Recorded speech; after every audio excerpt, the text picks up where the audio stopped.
Oh, built up.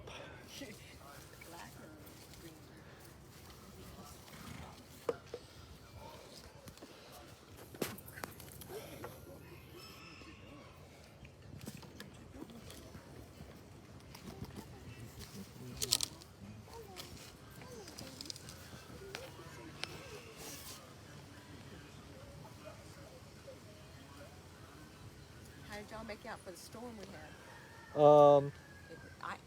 Yeah. Oh, I mean, we get storms all the time. Yeah. Yeah, the most recent one wasn't so bad, but Irma was the last one we had. That was terrible. That was Is that, yeah, it was like it was through. kind of life shattering in a Yeah. way. You know, it was the worst thing that we had ever been through. Because I Had went a right through us. yeah, it went right through us. It left. Well, what was even worse was the storm surge. So where we're standing right now was under about 1.5 feet of water to 2 feet of water.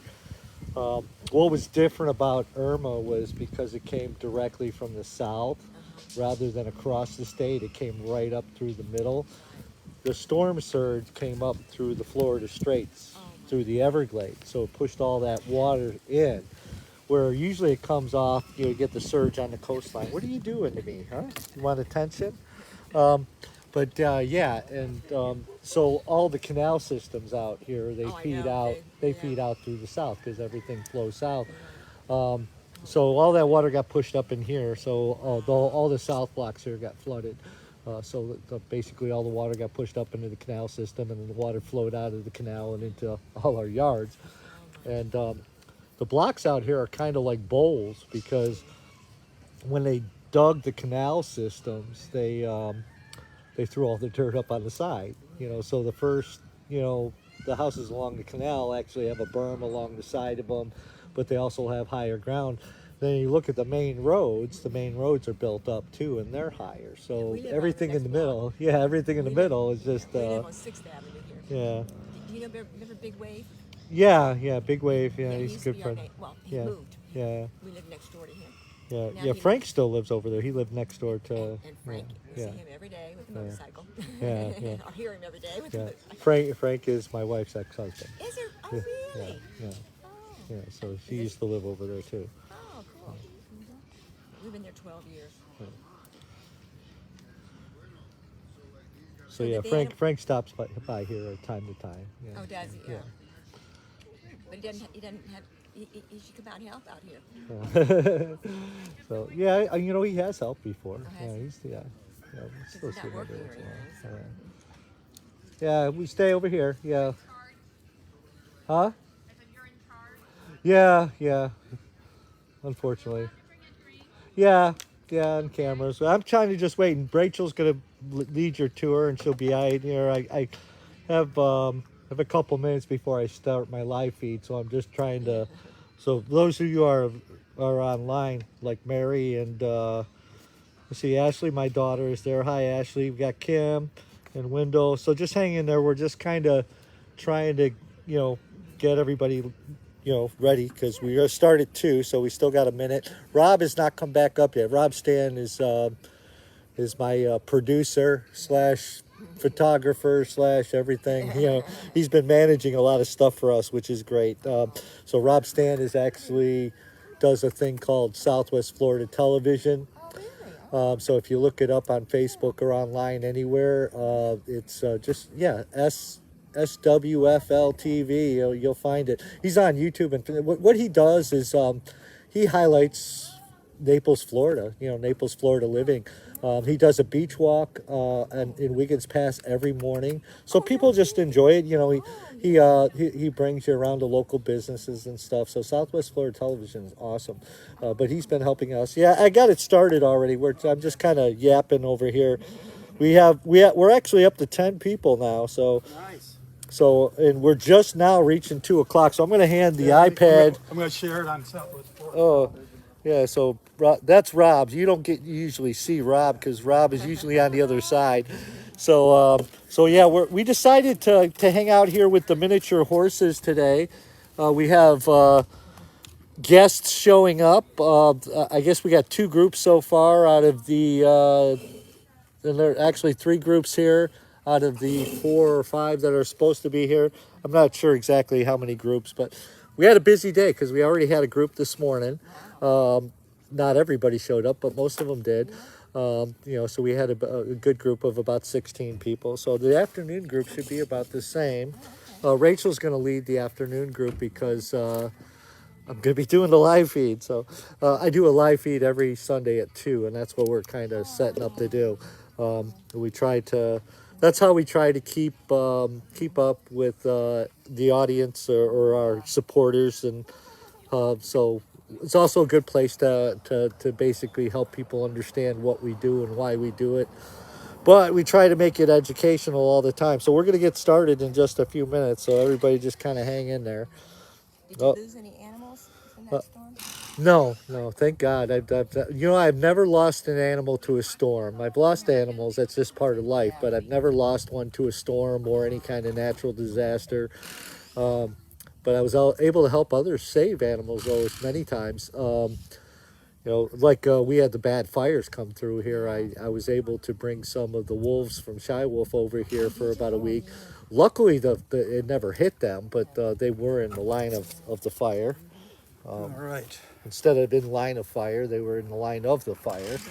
But luckily, it never hit their property, so that's good. So I'm old, but look, watch. Even though I'm old, I can You're going to jump still jump the fence. I hope you don't expect me to do that. Yeah, no. So Rachel should be back up here in a minute. So for my viewing audience at home with the live feed, we're up here with the miniature horses. It's always the first thing that people see when they come here. We let the kids feed the horses with carrots and stuff. And it's always the first part of our presentation. There's always an orientation. Here, meet me over at the gate. The Meet me over at the old man's gate. Yeah. Rob wants to get in the shade. Yeah, get in the shade. shade. I'm going to come inside with you. Oh, you're gonna, Yeah, we'll come inside. I'm not hopping over the fence. I don't want to embarrass myself live on Facebook. Yeah. So this is the way in. This is the old barn that we're gonna tear down. So we're gonna let Rob in here. So is this a project we need money for? So what happened was a couple of years ago, and I've mentioned Phyllis a bunch of times. Phyllis Muller, who's one of our first contributors. She's actually been here from the beginning. She lives up on Gulf Shore Boulevard. And Muller is actually, if you've ever bought Muller noodles in the grocery store, in the red, white, and blue box, she was the daughter of the gentleman that started that company. So Phyllis is our oldest supporter. She's been with us since the very beginning. And she donated the money to build this new barn. So what we have here is a brand new barn. These gentlemen here are finishing it. They are actually putting down the rest of the paver bricks, putting the concrete in. And that's actually what we're waiting for. We had to get the bricks down in the bottom so we can store the hay in a dry room inside the new barn. They're also building a canopy right here. The canopy is going to be a place where we can put hay so it doesn't get wet. Similar to what we have here where they're eating. They try to put the hay up underneath. So, and of course in Florida we get all that rain. So we try to put it up underneath there so it'll stay dry. So we're building a big area there. It's also a place when that they can come out here and stay out of the sun. You can see how nice and shady it is in here. Right now we're using this. So these hay troughs will get moved up underneath there. This thing's ready to fall down. Yeah. So once we're able to move the hay over there, we'll be able to tear this over Nice. down. Now I want to say that we built this thing in 2005. Okay, so it's very old. It actually went through several hurricanes. Yeah, it withstood some. Harvey, and I know what Wilma was a direct hit. Irma, most yeah. recently Irma. Yeah. So yeah, it's just lived out its existence. So, but before we can tear it down, we have to get everything finalized over there. Nice new barn. It's beautiful. That's cool. It's got the nice paver bricks in there. Uh-huh. So yeah, it's. I've had several videos showing people feeding in there and stuff. I hope we don't go too far away from the signal. So far, so good. Yeah. As long as we're out in the open, I think we're good on the So Wi-Fi. we have these nice paper bricks here. Yeah. Seen several volunteers laying them. Yeah. I'm working on them. Yeah. So the gentleman over there, his name is Tree. What's your Hey. name? Joe. Joe is here helping Tree, and then Thank you, has another guys. volunteer. What's your name back there? Adam, So we got Adam in the back. Joe, Got Tree, 4 volunteers. And, this gentleman over here is one of our community service workers. He's Nice. here helping. But It's all about help, man. yeah, Volunteers. I would not be able to do what I do without volunteers. So I always thank them over and over again. By the way, not only do we love the volunteers, but we give them water and stuff to drink while you're here. So free water, and we get a lot of Lunchables. So if you like Lunchables, we There have you them go. in the refrigerator. We pay you with water and Lunchables. So yeah, you can see it's very nice with the tin roof. That's one of the upgrades over there. You can see how nasty it turned out with The the wood. shingles blew off of that one, and the tar paper. It was particle board roof. So we Oh, did it yeah. on the cheap, but it's falling apart. So we got upgrades, nice steel roof. These little picket fence stalls. Very nice. The stalls actually have mats in them and sand up underneath them, but we had a nice. They got their picture and their names up in front of look at each of their that. stalls. So we got April's there. So that was one of the nice things. And actually, that was done by volunteers. The volunteers that take care of them. They went and took the pictures of each of the horses, and they made little signs. Their to little put on color them. coding system. Yeah. Yep. Yeah, we actually got buckets, different colored buckets, so they got their own colored buckets and everything. So the opening, Yeah, this you can is see really in the nice. middle is open up there. We actually purposely left that open because originally the 4 roofs were going to come together, so there's like walkways and stuff. But we decided what we're going to do is actually build a second floor loft up there. So it kind of like a cupola, but it'll be like a second Oh, really? story. Like a little sitting area, but basically its main purpose is it's going to have an opening that overlooks the arena here. Oh, okay. So the arena, we're going to take that down there. That used to be where we had several horses in there, and that used to be where we put like a hay ring and a roll of hay. But we don't use it or need it anymore, so that's going to come down. The horse that's in there, Rosie, and we'll walk back this way. We're going to move her over to the facility over there. We have a barn. Okay. So we plan on taking in or adopting a thoroughbred. Oh, nice. Because we want to start doing a few more equine activities. So what we'll end up doing is getting a companion horse for her. Something that we can actually ride and do. Oh, nice. Basically, we also like to do like therapy stuff, with special needs kids. So the idea is to get a trail horse that we can actually do some equine activities, but we want to use this as an actual functioning arena. So we'll clear it all out, and but that second story will look out over that. So if we do any activities out here, you can watch from up in that room up there. So.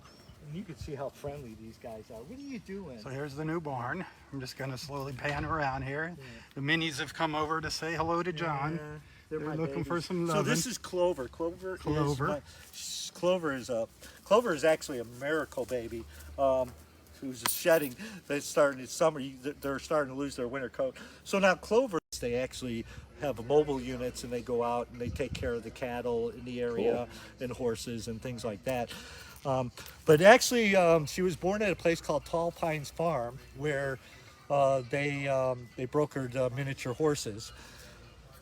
And but it was working there. Oh, we're back. We're back. Okay. So back to my little story about Clover. So Clover was a breech birth. She's all the way down there now, but the breech birth means she was born backwards, but she was stillborn, and we tried for about 20 minutes, or Dr. Harvey tried 20 minutes or more to resuscitate her. It was sad. We were all like, about to cry and everything, and she's laying there, and then Dr. Harvey just kind of like, not today. He picked that, gave her one good slap, and she started breathing. Oh my gosh. So we call her the miracle baby. She's the friendliest horse we have. She's friends with everybody here. She's the first one to go up to a child and want attention. So she's just a lovable horse. And I always tell people, miniatures are very, very friendly. They're almost like big dogs. So one of the things you get to do when you come and visit is you get to feed them carrots. That's why they look like they're a little overweight, but a lot of that is hair. But yeah, we let people feed them carrots and apple slices and things like that. But when it comes to the education, one of the things, and this is basically where I start my whole process of teaching children about things like genetics and genetic transference. So I go through the history of the horse. And basically explained how the very first ones were very tiny animals, not much bigger than a dog. And really what we have today is the result of breeding, selective breeding. So the basic idea is farmers used to look at qualities in the horse. So like if this one was extra friendly or this one was like had certain qualities that we liked, and then we seen another horse that we saw things that we liked, and but we would like to have them both in the same horse. We would breed those horses together and hopefully get both of those qualities in the same horse. So the way I teach it to the kids is like the first two farmers, one had a fast horse and one had a big horse, and we mixed them together and got a bigger, faster horse. Nice analogy. So I always take them through this learning process of how life works. And how we manually manipulate the horse to create bigger and bigger horses. Like Rosie here is much larger than what the first horses would look like. She's actually a type called an Appaloosa. An Appaloosa simply means she looks like she got paint splashed on her butt, right? So it's more of a coloration term. So basically, over thousands of years of breeding, we created all these breeds through the bloodline process, mixing qualities, and they could be behavioral qualities, physical qualities, or whatever. And that's why we have different breeds today, or the variety of breeds. Here comes Clover, the little sweetheart. You coming over? Hey, Clover. Yeah. Yep. But then, I also associate it to what we understand today with the vehicles. I tell kids that today or yesterday's horse breeder was basically had the same purpose as today's engineer that designs the automobile, because he was basically doing the same thing. He was trying to fit the needs of everyday life. And it's kind of ironic, or not ironic, but basically the thing that replaced the horse, is created for the same reasons as the horse was bred for different purposes. Each breed, well, basically, simply put, each breed of horse is like a model of car. They all had a purpose. And of course, I like to encourage study. So I always tell children to go to like a library and get a horse encyclopedia, because they actually show the bloodlines of the breeds, but they go further. They actually talk about the jobs that they were actually bred to do.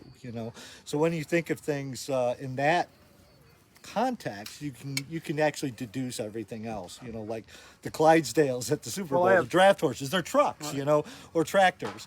Whereas the regular size horse that you horseback ride would be your sedan, or your race horse would be your sports car. I have seen like timelines, drawings of the evolution of horses, just like you see man. But what a lot of people don't understand is so much of that was manipulated.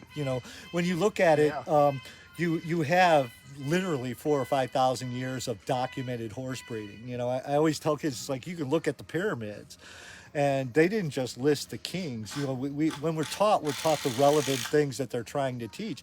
But if you really look at it, they also documented like years of famine and years of prosperity, as well as horse breeding and the things they did. They kept track of stuff just like we do. They kept track of their breeding records. So realistically, we have documented horse breeding throughout the history, but it's just not one of those things that's like, when we're teaching, we're not teaching details. We're teaching about the kings and the basic parts of society. So these minis, I mean, what were they primarily bred for? Just it's kind of funny because it's kind of like they're actually bred for a novelty. It's kind of funny that we go backwards with things. The idea that we always bred bigger, faster, more powerful, but then we kind of bred them back down as a novelty, just as a pet, because they're about the size of a dog, and actually they are being used as therapy animals now, and emotional support animals, even seeing eye companions. And the idea is, because a horse lives longer than a dog, you don't have to go through the hardships of losing a companion dog, because dogs are like what 9-10 years Yeah. and they're gone. 14, And that, maybe. and if you think of a blind person, that's relationships that you lose Right. over and over and over again. Where a horse, some of them could live 40-50 years. Wow. So there's the timeline, it takes a little of the sting out. So it's a little easier with this size Sure. animal. I mean, they put diapers on them for I've seen them in indoors. people's houses Yeah, on videos. yeah, I mean, yeah. they treat them They actually just got like real house pets. popular. I think MTV they had a TV series about like this rapper and his bodyguard and his horse that lived in his apartment. I can't even remember the name of it, but I like watching it a couple of times because it was like it was really cool to just like follow along, and it was like. The show was supposed to be about the rapper guy and his bodyguard, but it seemed to like the horse became like a central focus on the show, at least for me anyway. But so yeah, when we teach things, we try to associate things we understand to help understand things that relate to life in general. So we go beyond just like teaching about changes in animals, and how they relate to society. There's a little history involved there. We get into a little bit of science, like physics and stuff. I often teach kids, like, how we come up with the unit of measurement horsepower, which is about how many horses does it take to, which is, by the way, still what we use to measure the power of a car. Yep. And so whatever replaced it still uses that unit of measurement. But we've done things like What does that equal? How did they? Yeah. Tell us about horsepower. What is Well, that? horsepower is basically how many horses does it take to move an object, So like, so we teach kids, like, we'll take like an actual horse carriage, and I always use the riddle. Any one of these horses that I have here, these miniatures, you really can't put more than 40 or 50 pounds on their back, okay? Because they can't support that weight. However, any one of them can literally carry about 300 to 400 pounds. So it becomes a riddle. But how do you do that? You teach them science. The very first inventions were the wheel and the lever. So you have a carriage that has wheels with the lever that makes it lighter. And so you can pull 300 pounds. So in this, we create a measurement of horsepower. So like when you had a wagon with a horse, then add a horse. Two horses and a bigger wagon can pull more. Okay, so eventually you get to the point where how many horses does it take to move an object? You add teams. You add to the team of horses. So go 2, 4, 6, 8. So you can imagine how much power actually comes out of 250 horsepower.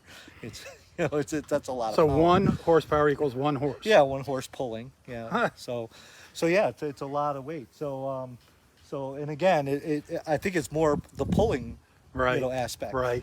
So I mean, I don't know the exact formula that it would be, but basically that's how it started out. Interesting. So I got a question for you, what's because these are minis, miniature horses. Now there's also ponies, ponies, which are small horses. Now what's the Okay. difference between ponies? So and we minis? go through the whole terminology thing. But first of all, these are all mares, which are female horses of breeding age, so the mama horses. And then the young girls would be fillies, and the males would be boys, colts, and the stallions are males, the daddy horses, full grown. And then the gelding is a fixed male. So, but when it comes to the size, there's 4 basic sizes of horses. You have the miniature horse, which is anything under 48 inches. Then you have the pony, which is 48 inches to about 13 hands. Okay, and then 13 hands to 18 hands would actually be like the light horse. Now, the light horse is what we normally see in a horse at the racetrack or in the movies, somebody riding, or if you went horseback riding, those are the light horses. And then the heavy horses, the largest size, are like above 18, 19 hands. Those would be like your draft horses, the Clydesdales at the Super Bowl. And of course, hands is a unit of measurement. We take the hand without the thumb, and you would stack them up the horse.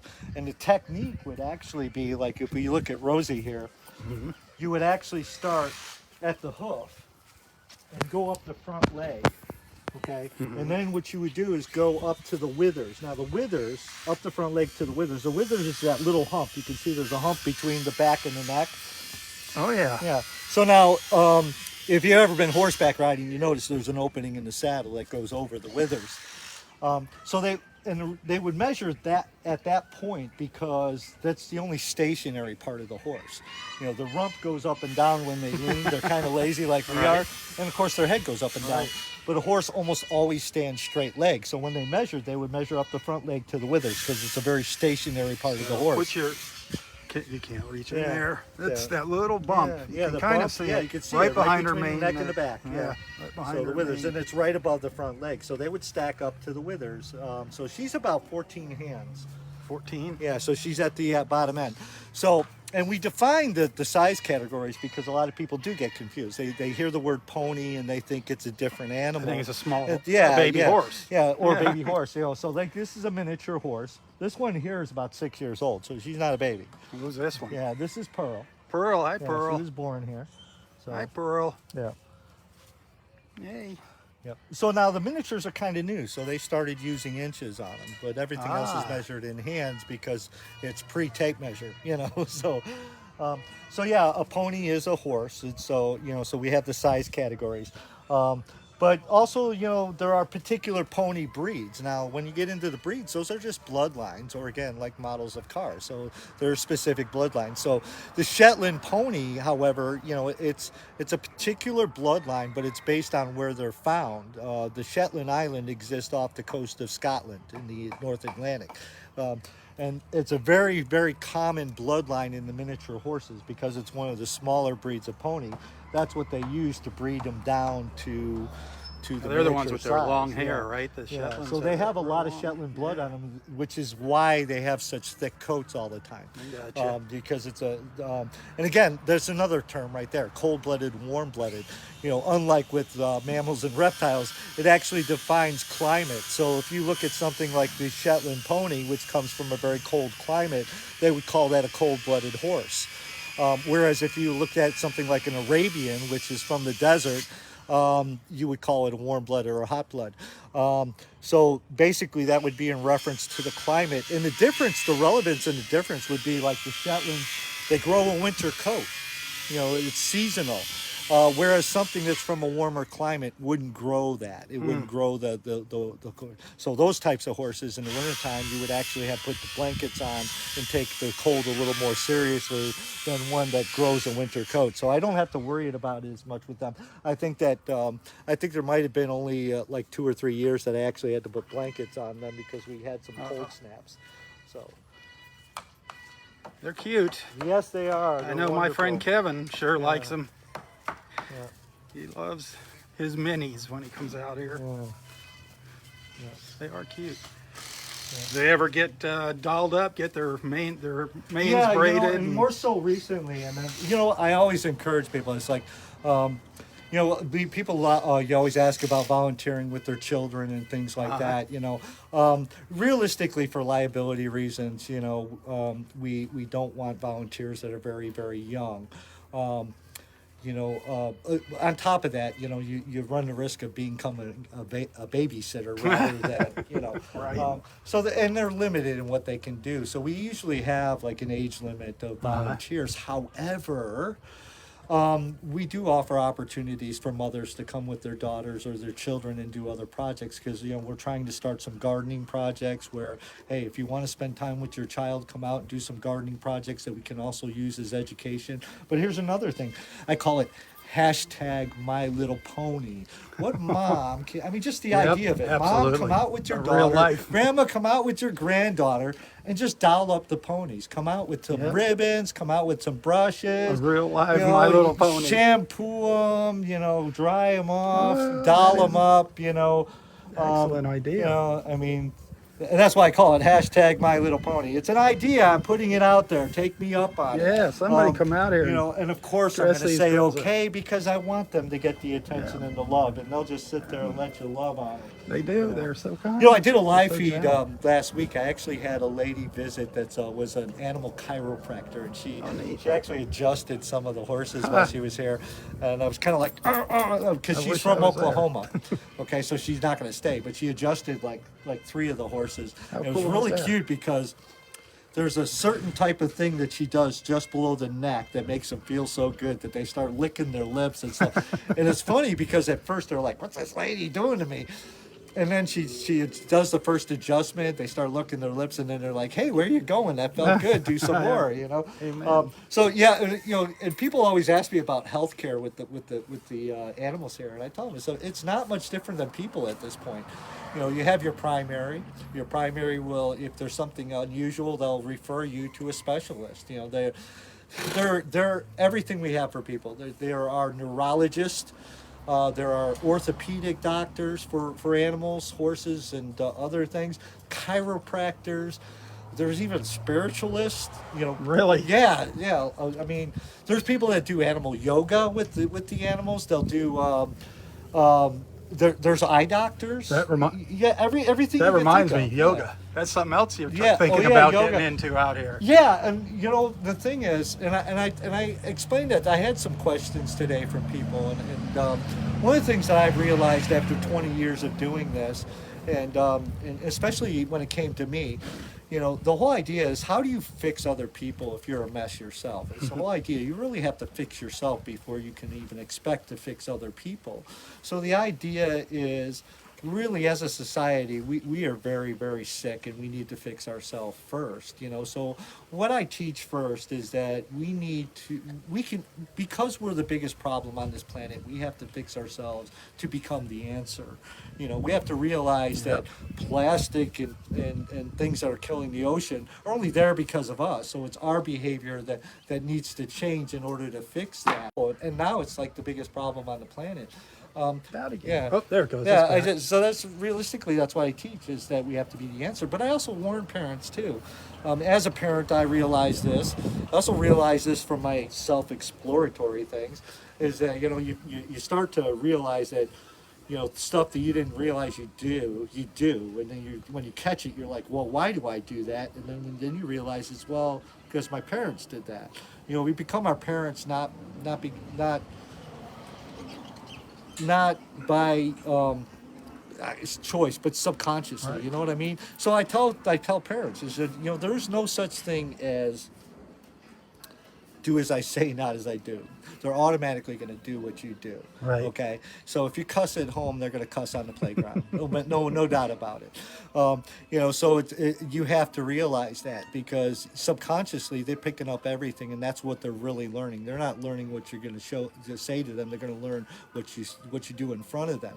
So every generation just picks up all the bad habits over and over again. So it's not until we put that aside and start doing the right thing that our children will start doing the right thing, and so on. You know. But realistically, you know, and that's the main message I have for the children today. I make the children repeat it every time they come here. Change starts with me. That's my message, and I've said it a couple times in life. But change starts with me. But I make the kids feel special when I say this too, because I want them to understand that they are the most important part of conservation. I tell them they're more important than scientists. The government, the people that are making the laws, they're more important. They're only making those laws to correct our behavior. But if our behavior becomes better, then there's no law to make. You know, so realistically, that makes them the most important. You know, any answer a scientist comes up with is still going to require our participation. So we need to start participating. You know, so I tell them you're the most important part of conservation. More important than scientists, more important than the government, more important than even me who's trying to teach it. It's the idea that every individual is responsible for things that go on around them. They can either affect their surroundings with positive or negative. Okay, so if you just remember that and realize that, you know, why are you unhappy? Because you choose to be unhappy. You choose to be happy, and you can be happy. You know. Amen. So it works with everything. You know. It's also the foundation of almost every religion out there, right? Yep. Well, it's about that time. Yeah. So a lot of fun with the horses today. Yeah. Thank the guys out there that are doing this. And Tell we get people. rid of this old. You know, Yep. it was time. It really was time Yep. to get rid of this. You could see. Now, are you going to recycle some of this lumber? Yeah, whatever is good to be used, like the fences, we'll use the fence panels that we take down to fix other ones. So some of them we'll repair and put up in other places. See, a lot of this wood is still good. We'll reuse it. That's what I was asking. And of course all the straps. So we won't just put it all in the dumpsters. Right. A lot of like framing straps and hangers that will, and screws that we'll take out and reuse. We're recycling all the time. So a lot of this wood, the support wood, like even these 4x4s, why would I throw it? Of course, throw it those away? are great. You know, but then there's a lot of it that's just garbage. Like I'm Right. not going to be able to recycle the shingles, or you know, a lot of this press board and all that, the yeah. particle board. Particle It's board, gone, you know. yeah. But there's a lot of wood that we can still reuse somewhere else Cool. and make something better. So, so yeah, it'll get reused. Of course, the gate especially. The gate will probably end up being the entryway for the hanger. Let's So. tell everybody what to do if they want to come out here. Oh, yeah, if you want to come out here, contact us. The phone number is 239-352-5387. That's the number. You can also contact it. You know what? The best way now, because there's so many people watching it, is Facebook. Go through Facebook Messenger. Somebody will answer you pretty quickly. Probably quicker than the phone. Right. The phone we don't check till maybe Yeah, late at night the phone. sometime. Yeah, the phone. It depends on somebody there, and a Use lot of times Facebook- we're out here Facebook with the animals. Messenger. So Facebook Messenger. The thing is with Facebook Messenger, there's so many people watching it. Rob watches it. I watch it. You know. Sure, And Bex, because a we're lot trying to of people. focus on social media, we're there anyway. Yep. You know, and again, our social media project. You know, you're going to see us on Facebook and Instagram naturally, but you know we're trying to get to TikTok, Snapchat, and again we want to hit social media because it's the language of the young, or the medium of the young. The kids are going to TikTok. Unfortunately, it also poses an interesting challenge for me because when I got into this, we had 3 minutes with children. And it keeps getting smaller and smaller. So like everything's in 20-second bites now. So it's going to be challenging, people. 30 seconds But we'll now. get there. So yeah. And of course, you know, it's challenging for me. I'm not tech savvy, but you know, I get my volunteers. You need to go on TikTok Live. I said, well, teach me how to TikTok first. Right. You got to learn how to dance, So go apparently, through, from what I've social seen. media, phone number is, again, 239-352-5387. We're redoing our website again. We're trying to redo. Everything costs money, Yep. okay? Website development, video productions, you know, everything. And so the website is being redone again. We do have a lot of content that's getting ready to come out. We're trying to utilize YouTube as well. What was the other thing? Money and volunteers. Yeah, money and volunteers. Always money. Volunteers, and too. It's just it's everything costs. Everything needs. You know, somebody asked me today, "What's your food bill?" I said, "I'm fortunate because a lot gets donated. Thank God that Whole Foods gives me organic vegetables for a lot of these animals. You know, I'm part of a program with Walmart, so I get some animals I don't have to. I mean, the expense could be a lot higher, but you know what I'm doing here with the equine and you don't have the luxury of using stuff that people eat or people use. You know, these animals have a very specific diet. So yeah, I drop easily $2,000 at a feed store every month. $2,000 a month just So for feed. yeah, and they need other things. You know, the horses need to be wormed every 6 weeks. That doesn't They include need to the have vet their bill. hooves trimmed. You know, and God forbid you need vet attention. You know, I mean, you're dropping at that point thousands a year. Also in Collier County, you got to get Coggins done every year. You know, you're talking about, I don't know, $150 a horse every year. You know, so when you got a dozen of them, that can get expensive. Yep. You know, so Coggins is basically a health thing. You know, it's a blood test to make sure that you aren't going to have horses that get West Nile and things like that. So it's not only important for the animal's health, but it's important for the public health. You know, People don't realize how much goes on here behind the scenes. That's why I always tell the kids. I said, you know, I always So tell you want them, a pony, huh? yeah, everybody, yeah. Well, you know, and then everybody asks about the lions and tigers. I tell you what, they're cheap compared to the horse. The horse is probably the most expensive thing and requires the most maintenance and care. Yeah, horse owners, any horse owner, I tell you, they're not easy and they're very expensive. Even when they're lawn ornaments like mine. So, Lawn ornaments. So yeah, Kowiachobee, Kowiachobee.org.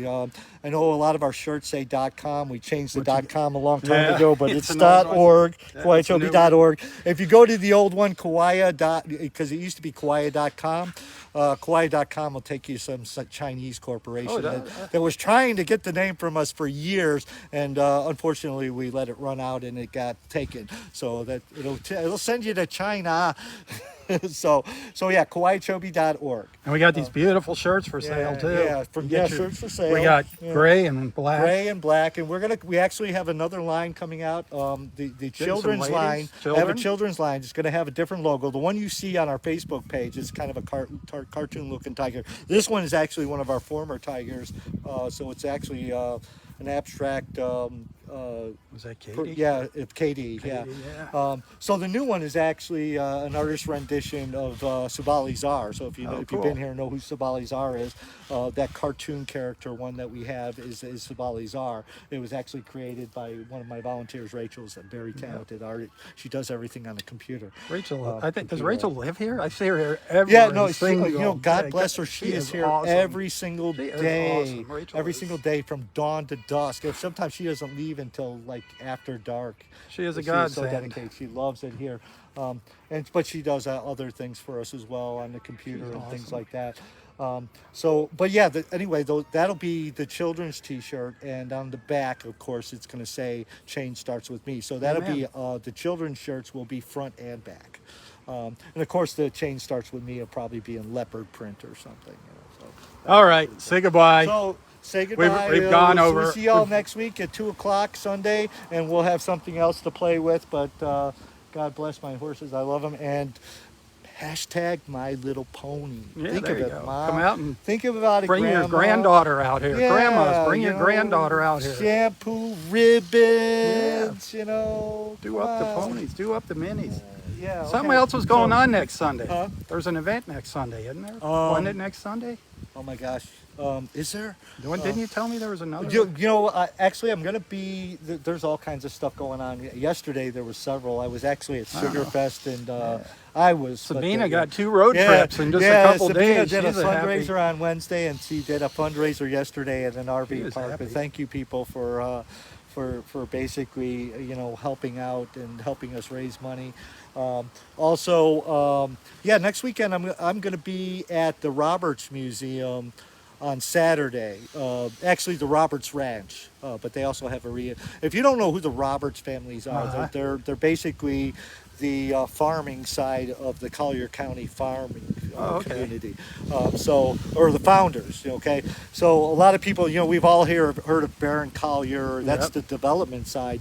But just as relevant to Collier County history is the Roberts family. So if you ever go to the commissioner's office and you're sitting there waiting to see a commissioner, they actually have several history books there. One of them's about the Roberts family and the relevance of it. So I get to teach Collier County history here every once in a while too. But the Roberts Museum and the Roberts Ranch in Immokalee will give you a really good insight of part of Collier County history. The other side of it, because we all hear about. Is the that Collier who family. organizes that cattle drive through town? Yeah, Do they have something to do with that? The annual cattle So drive? there's a lot you can learn out there. I mean, I'm always highlighting this. There's actually a lot of hidden gems in Collier County for education. I'm endlessly telling parents, Collier County has a natural history museum. It's right behind the courthouse, and they got the coolest thing they have is this giant sloth skeleton. Oh, wow. And they used to exist here. They also have like a miniature Seminole village. So when I'm at the Roberts Ranch next weekend, I'll actually be there with a member from the Seminole tribe. His name is Billy Walker, and he does an alligator wrestling show. But they not only do the show about alligator wrestling, they give you all the history behind how alligator wrestling came about and the history of the Seminole tribe, and he was part of the Miccosukee tribe. Our name Kowiachobee actually comes from the tribe's language. It roughly, or the relevance is their word for the big cat or the puma or the Florida panther, which is the big screaming cat. So they have a word that describes it, and that's where our name comes from. We like to teach history and the relevancy of the Miccosukee tribe and the Seminole tribe of Florida, which is very big to this area, especially because the tribe is most relevant in this area, the South Florida. They have their casinos all over the state, Oh, yeah. but this is their home base, Yep. the swamp. So. All right. We got to so- call it a morning. Yeah, Call it yeah. an afternoon, bud. Yeah. God bless you all. Yeah. Yep, So it's been uh, good. we'll- Learned a lot about the minis and Yeah. horses in general. Yeah. See the work going on out here, the never-ending work. Yeah. So we There's try to also- keep the live feeds at 20 and 30 minutes. Not always successful because I like to talk, but hey, Yeah, but we you did. always learn something. So we did 2 live feeds here. Yeah. All right. Wave goodbye, bless you everybody. all. Thank Thanks. you. Thanks, everybody. Have a good week. Amen. Now if I can end it. Can't see the darn button out in the sun. Yeah.